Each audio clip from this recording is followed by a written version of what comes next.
businesses over the past couple of days who service the wedding industry, and also some brides who are trying to plan weddings, desperate for some help. When we reach the 70% fully vaccinated rate, which will be roughly mid-October, weddings will be allowed once again with 50 people. 50 people can go to a wedding. Everybody involved will need to be vaccinated. The complaint I've had from some brides, actually, is that it's not this rule, the vaccination rule. That's not what worries them. What concerns them is the limit of 50 people. For many people, maybe most people, when they're getting married, it can be pretty tricky to invite just 50 others, 50 guests. Who do you leave off the guest list? It's also very difficult to plan for a wedding in, say, December, when we'll be above that 80% mark, not knowing what the rules are going to be by December. I mean, the rules may permit 100 people, they may permit 200. It's hard enough at the best of times to decide who can be invited to a wedding and who misses the cut. Should the government change these rules? Well, the Minister, Brad Hazzard, had indicated only a week or so ago he was willing to look at this particular issue. And we haven't heard much since. Business is frustrated because it can be very expensive for a business, say for a function centre that can cater for hundreds of people, to only cater for 50. John Navarra is the CEO of the Navarra Group. They operate function centres right across Sydney and joins us. G'day, John.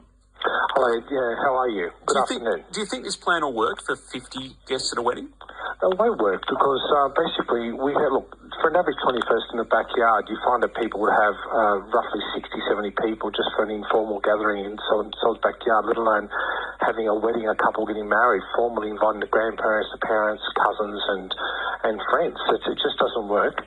We actually have over 6 venues around across Sydney. We have Le Montage, which is the gateway to the city. We have Personal Hall, which is at Top Ride, which is a beautiful castle. We actually have Espel Park House, which is in Campton, a historical, beautiful house. We have Oakland's House event centres. We have Conquerdor Lounge, which is a beautiful Gatsby-style function centre.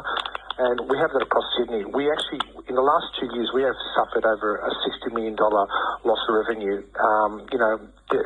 In November alone, if the government, sorry I'm skipping forward here, but if the government doesn't lift the gap in the next couple of days, November, the whole industry as a whole will suffer up to $600 million in revenue in November this year alone. But John, just to counter that argument though, and I think there is an argument that they need to increase those numbers, but isn't having 50 at least better than nothing? Because at the moment, well, you can have a wedding with 5 people outdoors, for instance, but surely it's better to have something rather than nothing?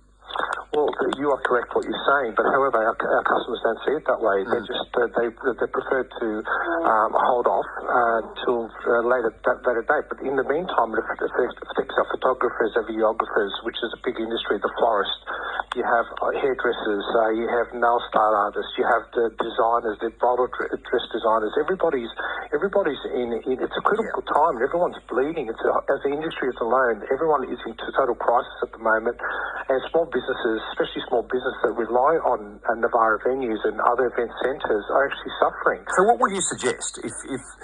We know it's going to be 50 at 70%, but when we move to 80%, what do you think the rule should be? Well, it should be like everyone else. So we should be running at a 75% full square metre ratio. You have music halls, you have cinemas, you have other places. They're working at 75% capacity. So why can't weddings do the same? I know one of the reasons that this was mentioned earlier in the pandemic, and they said they were restricting funeral services but also weddings, is that, say, unlike a cinema, at a wedding you have people in very close contact. You have emotions, you have people hugging each other, and they argued at the time that the chances of the virus being passed on were far greater than if you go to a cinema.